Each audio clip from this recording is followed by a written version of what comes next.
Vitamin C খুব একটা important vitamin, আমি সবসময় তোমাদের খেতে বলি।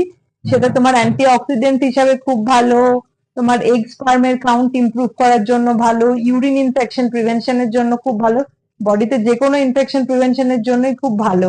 তোমরা আমাকে অনেক সময় বলো, ম্যাডাম আপনি এত, আপনার বয়স হয়েছে বোঝা যায় না, বা আপনার স্কিন এত হেলদি হয় কি করে?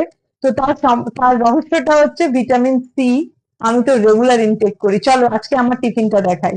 এই দেখো, vitamin C containing fruit is, মানে যে কোনো ফ্রুটেই থাকে, তার মধ্যে specially vitamin C containing fruit গুলো তোমার দেখাচ্ছি। যেমন ধরো লেবু, আমি সবসময় তোমাদেরও বলি যে লেবু খাবে, যে সিজনাল ফল হিসাবে মুসাম্বি লেবু ওয়ান অফ মাই ফেভারিট। আজকে আমি এটা খেতে চলেছি। সাথে রয়েছে পেয়ারা, এটাও আমার আরেক ফেভারিট। তোমরা জানো, যারাই আমাকে দেখিছো, আমি কতবার বলি লেবু আর পেয়ারা খাবে। আরেকটা জিনিস দেখো, পেঁপে, যেটা প্রেগনেন্সির সময় অনেকে খাও না, কিন্তু যখন নন প্রেগনেন্ট তখন তো খাওয়াই যায়। পাকা পেঁপে খুব ভালো সোর্স অফ ভিটামিন সি। আরেকটা হচ্ছে আমার গাছের, এটাকে বলা হয় কামরাঙা, আমার বাড়ির বাগানের গাছ থেকে এনেছি।